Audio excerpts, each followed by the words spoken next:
Okay students, welcome to the class. In continuation of chapter number 3rd, that is our business environment, today we will discuss about the new economic policy which was introduced in the year 1991. And in this new economic policy, there were only three basic agendas. The term known as LPG concept.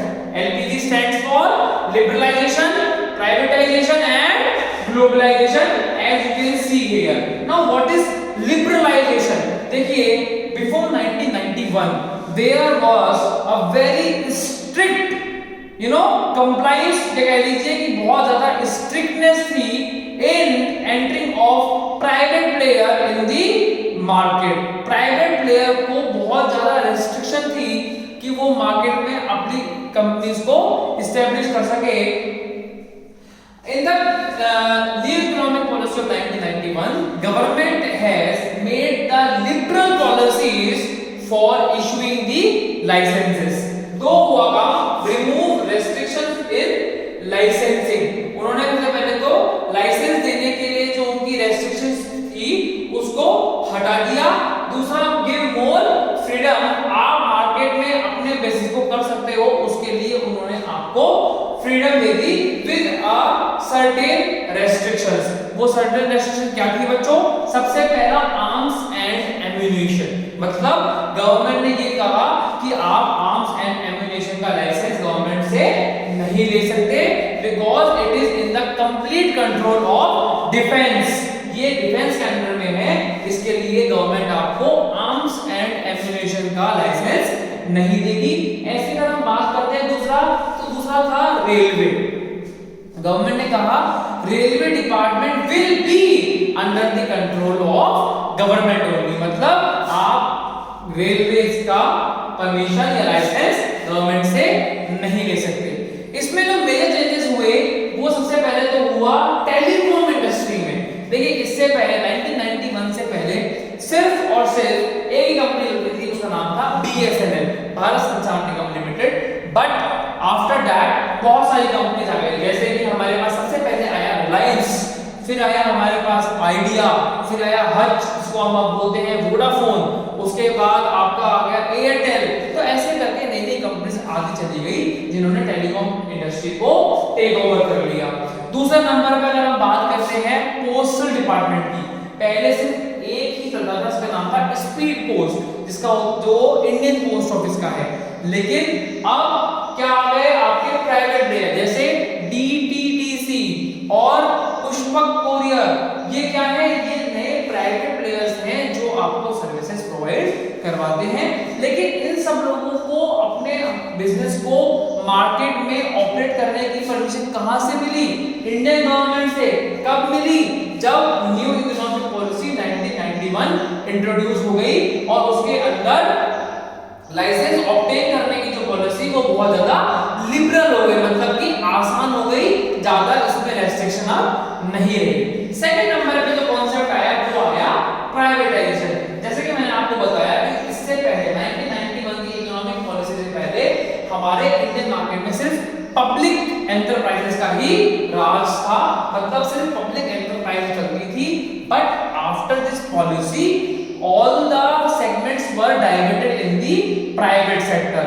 अभी आपको मैंने example दिए थे कि arms and ammunition और railways को छोड़ करके जितने भी सेक्टर हैं उन सब में प्राइवेटाइजेशन हो चुका है, चाहे वो आपका स्कूल हो, चाहे वो यूनिवर्सिटी कॉलेज वगैरह हो, या फिर आपका गवर्नमेंट इंडस्ट्री हो, या फिर आपका पोस्टल हो, कम्युनिकेशन हो, आपके इलेक्ट्रॉनिक अप्लायंसेस हो, किसी भी सेक्टर में आप देख लीजिए वहां अब आपको प्राइवेट प्लेयर्स मिलेंगे. इसके दो मेन रीजन थे. एक तो increase participation of private companies, वो चाहते थे कि प्राइवेट कंपनीज का पार्टिसिपेशन हमारे इंडियन मार्केट में इंक्रीज हो जाए. और दूसरा क्या था? Sale of public securities to private companies. Now what is private public security? हमने ये सिक्योरिटी वर्ड क्यों लिखा है यहाँ पे? Securities means shares. कंपनी के शेयर्स को हम क्या बोलते हैं टेक्निकल लैंग्वेज में? सिक्योरिटीज. तो प्राइवेटाइजेशन में क्या हुआ? Cell of public security to private companies. Government की कंपनीज के जो जो शेयर्स थे वो किसमें सेल हो गए, प्राइवेट कंपनीज को सेल हो गए, जिससे कि प्राइवेटाइजेशन इंक्रीज हो गया। And the third one is globalisation. मैंने वर्ड लिया है बच्चों, word at your doorstep, मतलब कि ग्लोबलाइजेशन से क्या हुआ है कि आप आज इंडिया में बैठ करके US, UK, China, Russia and any other of the country exist in this universe, इस धरती पे जिस भी कंट्री के प्रोड्यूस किए हुए प्रोडक्ट को आप इंडिया में बैठ करके यूज करना चाहते हो या यूज कर पा रहे हो, this is because of globalisation. मैंने यहाँ एक ब्रैकेट में वर्ड लिखा है FDI। Now what is FDI? FDI stands for foreign direct investment. It means foreign की जो कंपनीज हैं वो हमारे इंडियन मार्केट में आकर के अपने पैसे को इन्वेस्ट कर रही हैं, यहाँ कंपनीज को एस्टैब्लिश कर रही हैं और अपने प्रोडक्शन को कर रही हैं, या ये कह लीजिए अपने रीजनल ऑफिसेस वगैरह यहाँ खोल करके वहां से प्रोडक्ट को प्रोड्यूस करके यहाँ ला करके सेल आउट कर रही हैं। These all are activities possible just due to globalisation. मतलब पूरा जो वर्ल्ड है वो आपके डोर स्टेप पे खड़ा हुआ है। आज आप इंडिया में बैठकर रोलेक्स, राडो, ये जो ब्रांडेड वॉचेस हैं जो बाहर विदेशों में थी वो आप यूज कर पा रहे हो। आज कितने लोग ऐसे हैं जो इंडियन मेड कंपनीज के क्लोथ्स, कपड़े पहनना पसंद करते हैं। आप सबको रैंगलर, लेवाइस, ली, पेपे, इन कंपनीज की जीन्स चाहिए, इन कंपनी के कपड़े चाहिए, चश्मा भी हमें अरमानी का चाहिए। This is why, this is just because of globalisation. हमारे अब इंडिया में ये सब चीजें अवेलेबल हैं and these things are available just due to globalisation, क्योंकि अब सब चीजें आपके डोर स्टेप पे हैं, घर पे हैं। Now if we talk about the impact of economic policy in the Indian market, the first impact is increasing competition. देखिए, जब तक प्राइवेटाइजेशन नहीं था, सिर्फ पब्लिक सेक्टर कंपनी चलती थी। अभी हमने एग्जांपल दिया था कम्युनिकेशन में BSNL का, तो everybody was bound to obtain BSNL just because of lack of another company in the private sector, क्योंकि दूसरी कंपनी प्राइवेट सेक्टर में नहीं थी, इसीलिए सब आदमी किसका यूज करते थे, BSNL का। बट जैसे ही प्राइवेटाइजेशन हुआ, चाहे ये कह लीजिए पॉलिसी लिबरल हुई, गवर्नमेंट ने लाइसेंस इशू करना स्टार्ट कर दिया, प्राइवेट कंपनीज आ गई, तो BSNL के लिए क्या बढ़ गया, कंपटीशन बढ़ गया। अब मार्केट में BSNL को सरवाइव करने के लिए नए पॉलिसीज, नए प्लान्स बनाने पड़ते हैं। कैसे वो अपने कस्टमर को इंटरेक्ट करेगा, कैसे वो उसको अट्रैक्ट करेगा, कैसे वो उसको मेंटेन करेगा, ये अब BSNL के सामने एक बहुत बड़ा क्वेश्चन आगे खड़ा हो गया है, just because of this competitive market. आप एयरटेल है, वोडाफोन है, आइडिया है और भी बहुत सारे आपके जो जियो है, रिलायंस का, ये सब क्या है, ये सब सर्विस प्रोवाइडिंग कंपनीज हैं जो अब इंडिया में BSNL को कॉम्पीट कर रही है। ये कह लीजिए BSNL के मार्केट को इन लोगों ने 30% भी नहीं छोड़ा है, इन लोगों ने पूरे मार्केट को टेक ओवर कर लिया है। तो और this economic policy increase the competition.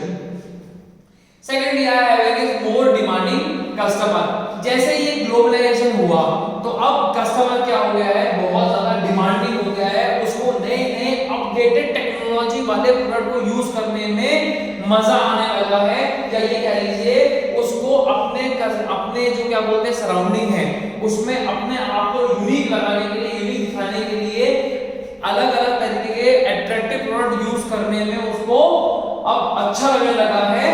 तो इस चीजों ने कस्टमर को क्या बना दिया है, बहुत ज्यादा डिमांडिंग बना दिया है। अब वो कस्टमर हर दिन कुछ ना कुछ नया अपडेटेड प्रोडक्ट चाहता है and this is just because of globalisation, क्योंकि अब आपके पास सब चीजें बाहरी कंपनी जो बाहरी कंट्रीज प्रोड्यूस कर रही थी वो आपके पास इंडिया में भी अवेलेबल है। तो इसने इंडियन कस्टमर को क्या बना दिया है, बहुत ज्यादा डिमांडिंग बना दिया है। Third we are having is rapidly changing technological environment. Due to this globalisation अब हमारे इंडिया में क्या होने लगा है, फॉरेन डायरेक्ट इन्वेस्टमेंट होने लगा है। फॉरेन की कंपनीज इंडियन मार्केट में आकर के अपने प्रोडक्शन यूनिट को एस्टैब्लिश करती हैं और वहां जो टेक्नोलॉजी यूज हो रही है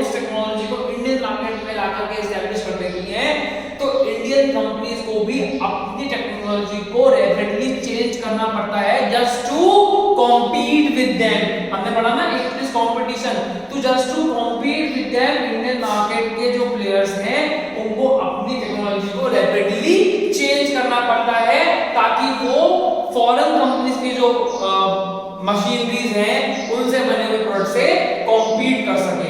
now fourth is necessity for change. आज की डेट में सबसे बड़ी नेसेसिटी जो बन गई है वो बन गई है चेंज। क्यों बन गई है? क्योंकि कस्टमर हर दिन नए तरीके का और नया अपडेटेड प्रोडक्ट चाहता है।